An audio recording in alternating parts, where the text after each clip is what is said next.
नमस्कार खबरां ਦੇ ਇਸ ਬੁਲੇਟਿਨ ਵਿੱਚ ਤੁਹਾਡਾ ਸਵਾਗਤ ਹੈ। ਮੈਂ ਹਾਂ ਤਰਨਜੀਤ ਕੌਰ। ਪਹਿਲਾਂ ਪੇਸ਼ ਨੇ ਚੋਣਵੀਆਂ ਖਬਰਾਂ।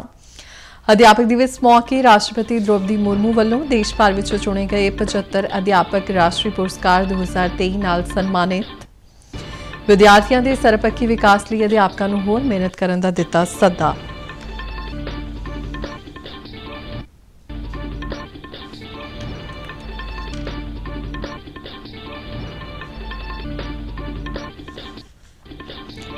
पंजाब के 80 अध्यापक राज पुरस्कारों नाल सन्मानित।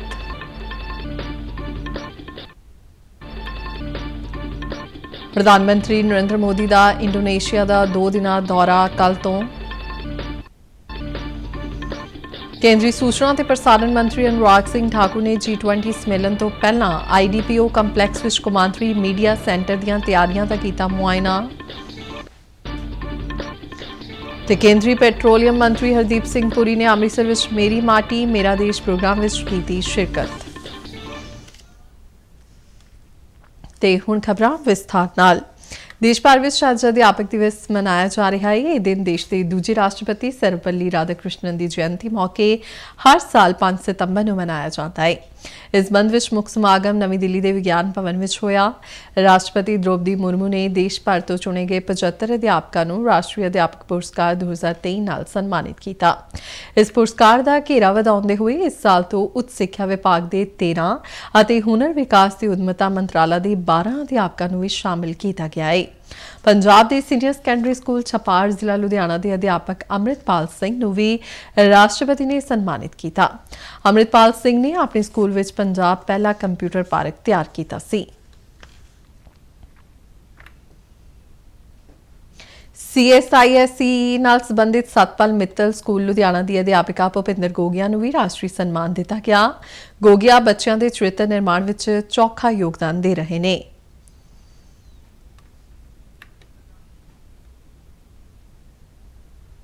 महाराजा रणजीत सिंह पंजाब टैक्नीकल यूनिवर्सिटी बठिंडा के डॉक्टर आशीष बाल्दी को भी राष्ट्रीय पुरस्कार प्रदान किया गया।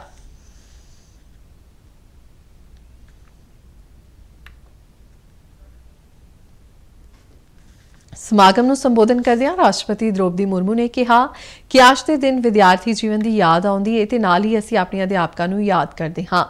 ਉਹਨਾਂ ਨੇ ਕਿਹਾ ਕਿ ਵਿਦਿਆਰਥੀਆਂ ਦੇ ਸਰਬਪੱਖੀ ਵਿਕਾਸ ਲਈ ਅਧਿਆਪਕਾਂ ਨੂੰ ਹੋਰ ਮਿਹਨਤ ਕਰਨੀ ਚਾਹੀਦੀ ਹੈ ਤੇ ਬੱਚਿਆਂ ਦੇ ਚਰਿੱਤਰ ਨਿਰਮਾਣ ਨੂੰ ਹੋਰ ਸੰਵਾਰਨਾ ਚਾਹੀਦਾ ਹੈ।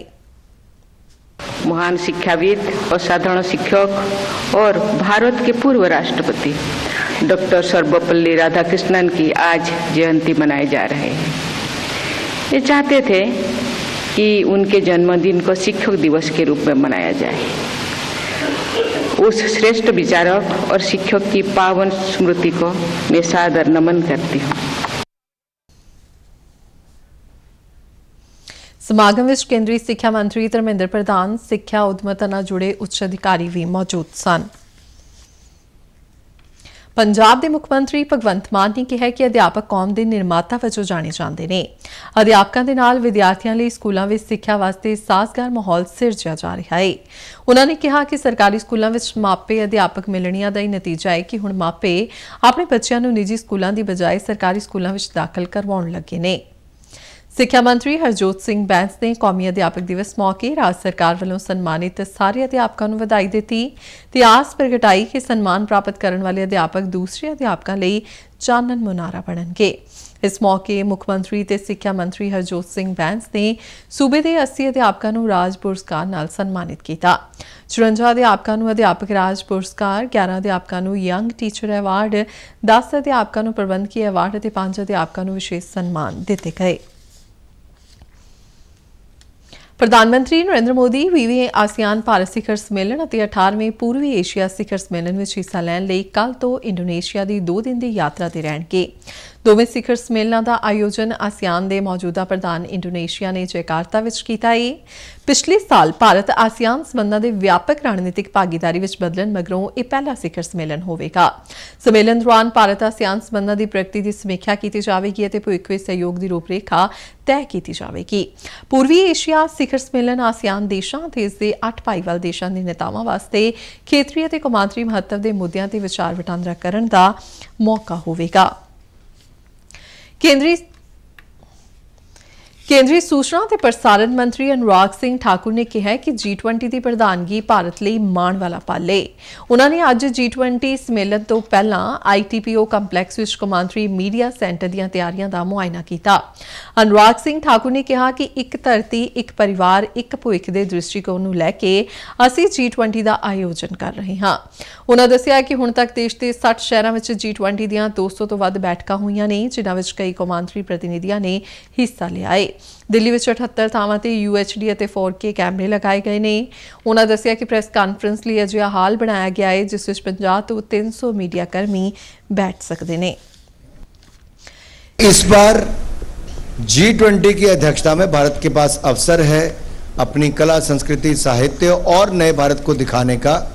तो इसलिए मैंने कहा कि हम एग्जीबिशन के माध्यम से तो दिखा रहे हैं, लेकिन देश के 60 शहरों में 200 से ज़्यादा मीटिंग करके हमने दिखाया कि कैसे भारत अलग अलग शहरों में क्या इसकी ताकत है, अलग अलग राज्यों की क्या विशेषताएं हैं, और दुनिया भर के लोगों ने माना कि जो कोई आज तक नहीं कर पाया वो भारत ने अब तक किया है। अपने कल्चर, ट्रेडिशन के साथ साथ नए भारत की उभरती तस्वीर को दिखाया है। ਕੇਂਦਰੀ ਸੰਚਾਰ ਤਕਨਾਲੋਜੀ ਮੰਤਰੀ ਰਾਜੀਵ ਚੰਦਰ ਸ਼ੇਖਰ ਨੇ ਅੱਜ ਨਵੀਂ ਦਿੱਲੀ ਵਿੱਚ G20 ਡਿਜੀਟਲ ਇਕਨੋਮੀ ਮਿਨਿਸਟਰਸ ਦਸਤਾਵੇਜ਼ ਬਾਰੇ ਇੱਕ ਪ੍ਰੈਸ ਕਾਨਫਰੰਸ ਨੂੰ ਸੰਬੋਧਨ ਕੀਤਾ। ਉਨ੍ਹਾਂ ਨੇ ਇਸ ਦਸਤਾਵੇਜ਼ ਵਿਚਲੇ ਫੈਸਲਿਆਂ ਬਾਰੇ ਜਾਣਕਾਰੀ ਦਿੱਤੀ। ਕੇਂਦਰੀ ਮੰਤਰੀ ਨੇ ਕਿਹਾ ਕਿ ਆਰਥਿਕ ਨੀਤੀ ਵਿੱਚ ਡਿਜੀਟਲਕਰਨ ਦੀ ਅਹਿਮ ਭੂਮਿਕਾ ਹੈ। ਉਨ੍ਹਾਂ ਨੇ ਸਪਸ਼ਟ ਤੌਰ ਤੇ ਦੋ ਅਹਿਮ ਮੁੱਦਿਆਂ ਬਾਰੇ ਗੱਲ ਕੀਤੀ। ਉਨ੍ਹਾਂ ਨੇ ਡਿਜੀਟਲ ਜਨਤਕ ਬੁਨਿਆਦੀ ਢਾਂਚੇ, ਡਿਜੀਟਲ ਸਾਈਬਰ ਸਿਕਿਉਰਿਟੀ ਦੀ ਡਿਜੀਟਲ ਇਕਨੋਮੀ ਅਤੇ ਡਿਜੀਟਲ ਸਕਿੱਲ ਬਾਰੇ ਪ੍ਰੈਸ ਕਾਨਫਰੰਸ ਵਿੱਚ ਗੱਲਬਾਤ ਕੀਤੀ। ਕੇਂਦਰੀ ਮੰਤਰੀ ਨੇ ਕਿਹਾ ਕਿ ਇਹਨਾਂ ਬਾਰੇ ਵਿਆਪਕ ਤੌਰ ਤੇ ਕੰਮ ਕੀਤਾ ਗਿਆ ਹੈ ਅਤੇ ਭਾਰਤ ਹੋਰ ਮੁਲਕਾਂ ਲਈ ਇੱਕ ਕੇਸ ਸਟੱਡੀ ਵਾਂਗ ਕੰਮ ਕਰ ਰਿਹਾ ਹੈ।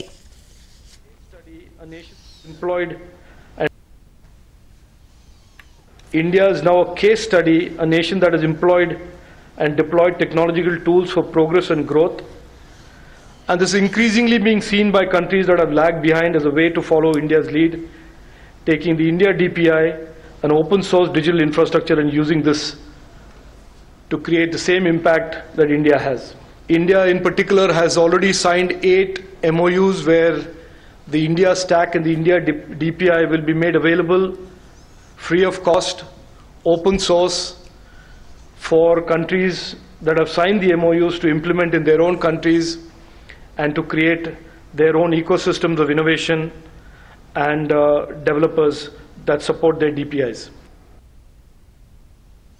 ਕੇਂਦਰੀ ਸਿੱਖਿਆ ਮੰਤਰੀ ਧਰਮੇਂਦਰ ਪ੍ਰਧਾਨ ਨੇ ਨਵੀਂ ਦਿੱਲੀ ਵਿੱਚ ਸਿੱਖਿਆ, ਹੁਨਰ ਵਿਕਾਸ ਤੇ ਉਦਮਤਾ ਮੰਤਰਾਲੇ ਅਤੇ ਮੈਟਾ ਵਿਚਾਲੇ 3 ਸਾਲਾਂ ਦੀ ਭਾਈਵਾਲੀ ਦੀ ਸ਼ੁਰੂਆਤ ਕੀਤੀ। ਇਸ ਮੌਕੇ ਬੋਲਦਿਆਂ ਉਨ੍ਹਾਂ ਕਿਹਾ ਕਿ ਇਹ ਪਹਿਲਕਦਮੀ ਪ੍ਰਧਾਨ ਮੰਤਰੀ ਨਰਿੰਦਰ ਮੋਦੀ ਦੀ ਸੋਚ ਅਨੁਸਾਰ ਭਾਰਤ ਨੂੰ ਵਿਸ਼ਵ ਦਾ ਹੁਨਰ ਕੇਂਦਰ ਬਣਾਉਣ ਤੇ ਦੇਸ਼ ਦੀ ਅਗਲੀ ਪੀੜ੍ਹੀ ਨੂੰ ਸਸ਼ਕਤ ਬਣਾਏਗੀ। ਉਨ੍ਹਾਂ ਕਿਹਾ ਕਿ ਇਸ ਨਾਲ ਵਿਦਿਆਰਥੀਆਂ, ਅਧਿਆਪਕਾਂ ਤੇ ਉਦਮੀਆਂ ਵਿੱਚ ਡਿਜੀਟਲ ਅਤੇ ਮਾਰਕੀਟਿੰਗ ਹੁਨਰ ਵਿਕਸਿਤ ਕਰਨ ਵਿੱਚ ਮਦਦ ਮਿਲੇਗੀ। ਇਸ ਸਾਂਝੇਦਾਰੀ ਤਹਿਤ ਅਗਲੇ 3 ਸਾਲਾਂ ਵਿੱਚ ਮੈਟਾ ਵੱਲੋਂ 5 ਲੱਖ ਉਦਮੀਆਂ ਨੂੰ ਡਿਜੀਟਲ ਮਾਰਕੀਟਿੰਗ ਹੁਨਰ ਵਿੱਚ ਸਿਖਲਾਈ ਦਿੱਤੀ ਜਾਵੇਗੀ। ਇਸ ਮੌਕੇ ਸਿੱਖਿਆ ਰਾਜ ਮੰਤਰੀ ਅਨਪੂਰਨਾ ਦੇਵੀ ਅਤੇ ਇਲੈਕਟ੍ਰੋਨਿਕ ਤੇ ਸੂਚਨਾ ਤਕਨਾਲੋਜੀ ਅਤੇ ਹੁਨਰ ਵਿਕਾਸ ਮੰਤਰਾਲਾ ਦੇ ਰਾਜ ਮੰਤਰੀ ਰਾਜੀਵ ਚੰਦਰ ਸ਼ੇਖਰ ਵੀ ਮੌਜੂਦ ਸਨ। ਭਾਰਤ ਵਿੱਚ ਗ੍ਰਾਮੀਣ ਖੇਤਰਾਂ ਦੇ 13 ਕਰੋੜ ਘਰਾਂ ਨੂੰ ਟੂਟੀਆਂ ਰਾਹੀਂ ਪਾਣੀ ਪ੍ਰਦਾਨ ਕਰਨ ਦੀ ਉਪਲਬਧੀ ਹਾਸਲ ਕੀਤੀ ਗਈ ਹੈ। ਕੇਂਦਰੀ ਜਲ ਸ਼ਕਤੀ ਮੰਤਰੀ ਗਜੇਂਦਰ ਸਿੰਘ ਸ਼ੇਖਾਵਤ ਨੇ ਸੋਸ਼ਲ ਮੀਡੀਆ ਤੇ ਇੱਕ ਸੰਦੇਸ਼ ਵਿੱਚ ਕਿਹਾ ਕਿ ਹਰ ਘਰ ਜਲ ਯੋਜਨਾ ਹੇਠ ਸਿਰਫ 4 ਸਾਲਾਂ ਵਿੱਚ 13 ਕਰੋੜ ਪਰਿਵਾਰਾਂ ਨੂੰ ਸਿਹਤ ਤੇ ਚੰਗੇ ਰਹਿਣ ਸਹਿਣ ਦਾ ਤੋਹਫਾ ਦਿੱਤਾ ਗਿਆ ਹੈ। ਪ੍ਰਧਾਨ ਮੰਤਰੀ ਨਰਿੰਦਰ ਮੋਦੀ ਨੇ 2019 ਵਿੱਚ ਜਲ ਜੀਵਨ ਮਿਸ਼ਨ ਦਾ ਐਲਾਨ ਕੀਤਾ ਸੀ। ਇਸ ਦਾ ਮੰਤਵ 2024 ਤੱਕ ਗ੍ਰਾਮੀਣ ਖੇਤਰਾਂ ਦੇ ਹਰੇਕ ਘਰ ਨੂੰ ਨਲ ਰਾਹੀਂ ਪੀਣ ਵਾਲੇ ਪਾਣੀ ਦੀ ਸਪਲਾਈ ਨੂੰ ਯਕੀਨੀ ਕਰਨਾ ਹੈ। ਜਦ ਇਸ ਯੋਜਨਾ ਦੀ ਸ਼ੁਰੂਆਤ ਕੀਤੀ ਗਈ ਸੀ ਉਸ ਵੇਲੇ ਗ੍ਰਾਮੀਣ ਖੇਤਰਾਂ ਵਿੱਚ ਸਿਰਫ 3 ਕਰੋੜ ਘਰਾਂ ਨੂੰ ਪਾਈਪਾਂ ਰਾਹੀਂ ਪੀਣ ਵਾਲਾ ਪਾਣੀ ਮਿਲ ਰਿਹਾ ਸੀ। ਸਰਕਾਰ ਨੇ ਕਿਹਾ ਹੈ ਕਿ ਦੇਸ਼ ਵਿੱਚ ਹੁਣ ਗ੍ਰਾਮੀਣ ਖੇਤਰਾਂ ਦੇ 67% ਤੋਂ ਵੱਧ ਘਰਾਂ ਨੂੰ ਟੂਟੀਆਂ ਰਾਹੀਂ ਸਵੱਛ ਪੀਣ ਵਾਲਾ ਪਾਣੀ ਉਪਲਬਧ ਹੋ ਰਿਹਾ ਹੈ। ਕੇਂਦਰੀ ਪੈਟਰੋਲੀਅਮ ਮੰਤਰੀ ਹਰਦੀਪ ਸਿੰਘ ਪੁਰੀ ਨੇ ਕਿਹਾ ਕਿ ਭਾਰਤ 2047 ਤੱਕ ਵਿਕਸਿਤ ਦੇਸ਼ ਬਣ ਜਾਵੇਗਾ। ਉਨ੍ਹਾਂ ਨੇ ਅੱਜ ਮੇਰੀ ਮਾਟੀ ਮੇਰਾ ਦੇਸ਼ ਪ੍ਰੋਗਰਾਮ ਦੀ ਅੰਮ੍ਰਿਤਸਰ ਤੋਂ ਸ਼ੁਰੂਆਤ ਕੀਤੀ। ਉਨ੍ਹਾਂ ਨੇ ਅੰਮ੍ਰਿਤਸਰ ਦੇ ਲੋਕਾਂ ਨਾਲ ਮੁਲਾਕਾਤ ਵੀ ਕੀਤੀ। ਇਸ ਮੌਕੇ ਲੋਕਾਂ ਵੱਲੋਂ ਹਰਦੀਪ ਸਿੰਘ ਪੁਰੀ ਨੂੰ ਕਲਸ਼ ਵੀ ਭੇਂਟ ਕੀਤਾ ਗਿਆ। ਉਨ੍ਹਾਂ ਨੇ ਐਲਾਨ ਕੀਤਾ ਕਿ ਅੰਮ੍ਰਿਤਸਰ ਦੀ ਮਿੱਟੀ ਚੰਦਰਮਾ ਤੇ ਭੇਜੀ ਜਾਵੇਗੀ। ਉਨ੍ਹਾਂ ਦੱਸਿਆ ਕਿ ਭਾਰਤ ਜਲਦੀ ਹੀ ਵਿਸ਼ਵ ਦਾ 3 ਨੰਬਰ ਵਾਲਾ ਅਰਥਚਾਰਾ ਬਣ ਜਾਵੇਗਾ।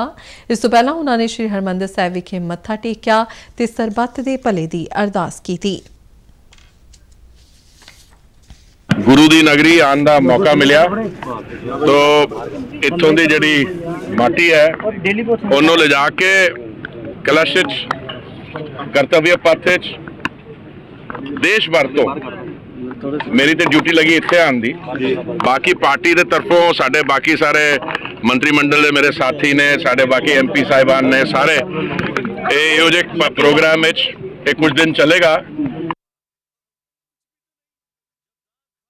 ਭਾਰਤੀ ਜਨਤਾ ਪਾਰਟੀ ਦੇ ਕੌਮੀ ਸਕੱਤਰ ਦੀ ਜ਼ਿੰਮੇਵਾਰੀ ਮਿਲਣ ਮਗਰੋਂ ਮਨਜਿੰਦਰ ਸਿੰਘ ਸਿਰਸਾ ਪਹਿਲੀ ਵਾਰ ਅੰਮ੍ਰਿਤਸਰ ਪਹੁੰਚੇ। ਉਹਨਾਂ ਨੇ ਸੱਚਖੰਡ ਸ੍ਰੀ ਹਰਿਮੰਦਰ ਸਾਹਿਬ ਵਿਖੇ ਨਤਮਸਤਕ ਹੋ ਕੇ ਗੁਰੂ ਘਰ ਦਾ ਆਸ਼ੀਰਵਾਦ ਲਿਆ। ਉਹਨਾਂ ਕਿਹਾ ਕਿ ਮੈਨੂੰ ਮਿਲੀ ਜ਼ਿੰਮੇਵਾਰੀ ਸਿੱਖ ਕੌਮ ਦਾ ਮਾਣ ਹੈ। ਭਾਜਪਾ ਸਿੱਖ ਕੌਮ ਲਈ ਵੱਡੇ ਕਦਮ ਚੁੱਕਣ ਲਈ ਯਤਨਸ਼ੀਲ ਹੈ।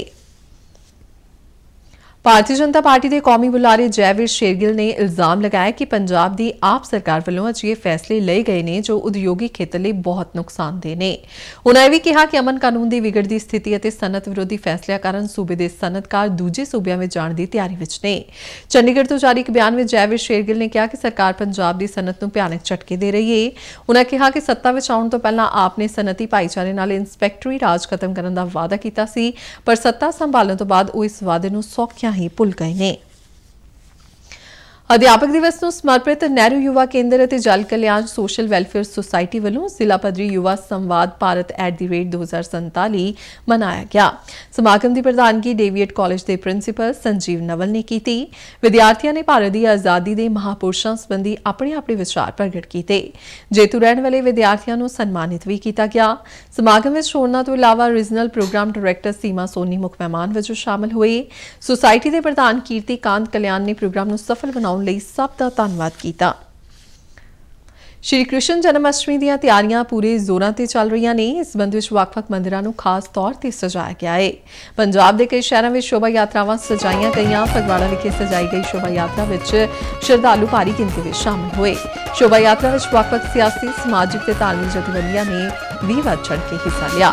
ਸ਼ੋਭਾ ਯਾਤਰਾ ਵਿੱਚ ਸ਼ਾਮਲ ਹਾਥੀ ਅਤੇ ਸ਼੍ਰੀ ਕ੍ਰਿਸ਼ਨ ਦੇ ਜੀਵਨ ਅਤੇ ਗੀਤਾ ਤੇ ਆਧਾਰਿਤ ਝਾਕੀਆਂ ਵਿਸ਼ੇਸ਼ ਖਿੱਚ ਦਾ ਕੇਂਦਰ ਬਣੇ ਹੋਏ ਸਨ। ਸ਼ਰਧਾਲੂਆਂ ਨੇ ਢੋਲ ਢਮੱਕੇ ਨਾਲ ਧਾਰਮਿਕ ਗੀਤ ਗਾ ਕੇ ਜਸ਼ਨ ਮਨਾਇਆ। ਸ਼ੋਭਾ ਯਾਤਰਾ ਦੇ ਰਸਤੇ ਵਿੱਚ ਲੋਕਾਂ ਵੱਲੋਂ ਫੁੱਲ ਵਰਖਾ ਕੀਤੀ ਗਈ ਅਤੇ ਲੰਗਰ ਵੀ ਲਗਾਏ ਗਏ। ਧਰਤੀ ਚੰਨ ਸਿਤਾਰੇ ਨੱਚਦੇ, ਸਾਰੇ ਭਗਤ ਪਿਆਰੇ ਨੱਚਦੇ, ਰਾਧਾ ਨੱਚੀ ਮੀਰਾ ਨੱਚੀ, ਸਾਰਾ ਆਲਮ ਤੱਕਦਾ ਕ੍ਰਿਸ਼ਨਾ ਤੇਰੀ ਮੁਰਲੀ ਤੇ ਭਲਾ ਕੌਣ ਨਹੀਂ ਨੱਚਦਾ। ਓ ਕ੍ਰਿਸ਼ਨਾ ਤੇਰੀ ਮੁਰਲੀ ਤੇ ਭਲਾ ਕੌਣ ਨਹੀਂ ਨੱਚਦਾ।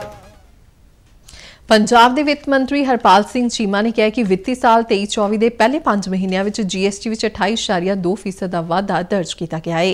ਵਿੱਤੀ ਵਰ੍ਹੇ 22-23 ਦੇ ਪਹਿਲੇ 5 ਮਹੀਨਿਆਂ ਦੌਰਾਨ 6,648 ਕਰੋੜ 99 ਲੱਖ ਰੁਪਏ GST ਤੋਂ ਇਕੱਤਰ ਕੀਤੇ ਗਏ ਸਨ, ਜਦਕਿ ਚਾਲੂ ਮਾਲੀ ਵਰ੍ਹੇ ਦੌਰਾਨ ਅਗਸਤ ਮਹੀਨੇ ਤੱਕ 8,524 ਕਰੋੜ 17 ਲੱਖ ਰੁਪਏ ਦਾ ਮਾਲੀਆ ਇਕੱਠਾ ਕੀਤਾ ਜਾ ਚੁੱਕਾ ਹੈ। ਪੰਜਾਬ ਪੁਲਿਸ ਨੇ ਅੱਜ ਅਪਰਾਧਿਕ ਪਿਛੋਕੜ ਵਾਲੇ ਵਿਅਕਤੀਆਂ ਨਾਲ ਸੰਬੰਧਿਤ 206 ਥਾਵਾਂ ਤੇ ਵੱਡੇ ਪੱਧਰ ਤੇ ਘੇਰਾਬੰਦੀ ਅਤੇ ਜਾਂਚ ਮੁਹਿੰਮ ਚਲਾਈ। ਸੂਬੇ ਭਰ ਦੇ ਸਾਰੇ ਜ਼ਿਲ੍ਹਿਆਂ ਵਿੱਚ ਸਵੇਰੇ 7 ਵਜੇ ਤੋਂ ਸਵੇਰੇ 10 ਵਜੇ ਤੱਕ ਇੱਕੋ ਸਮੇਂ ਛਾਪੇਮਾਰੀ ਕੀਤੀ ਗਈ। ਅਮਨ ਤੇ ਕਾਨੂੰਨ ਬਾਰੇ ਵਿਸ਼ੇਸ਼ ਡਾਇਰੈਕਟਰ ਜਨਰਲ ਅਰਪਿਤ ਸ਼ੁਕਲਾ ਨੇ ਦੱਸਿਆ ਕਿ ਇਸ ਮੁਹਿੰਮ ਦਾ ਉਦੇਸ਼ ਭਾਰਤ ਅਤੇ ਵਿਦੇਸ਼ਾਂ ਵਿੱਚ ਸਥਿਤ ਸਮਾਜ ਵਿਰੋਧੀ ਅਨਸਰਾਂ ਦੇ ਗੱਠਜੋੜ ਨੂੰ ਤੋੜਨਾ ਹੈ, ਜੋ ਸੂਬੇ ਦੀ ਸਖਤ ਘਾਲਣਾ ਨਾਲ ਹਾਸਲ ਕੀਤੀ ਸ਼ਾਂਤੀ ਨੂੰ ਭੰਗ ਕਰਨ ਦੀ ਕੋਸ਼ਿਸ਼ ਕਰਦੇ ਨੇ।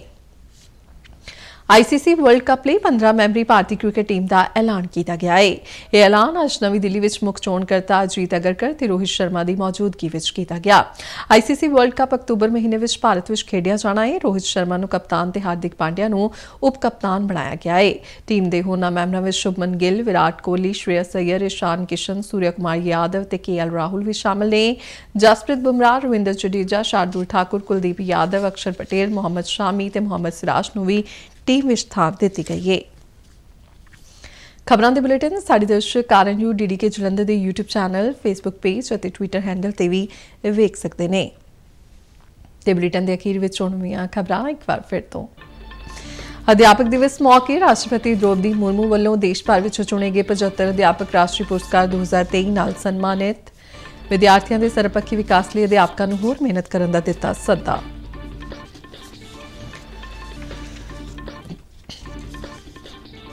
ਪੰਜਾਬ ਦੇ 80 ਅਧਿਆਪਕ ਰਾਜ ਪੁਰਸਕਾਰਾਂ ਨਾਲ ਸਨਮਾਨਿਤ।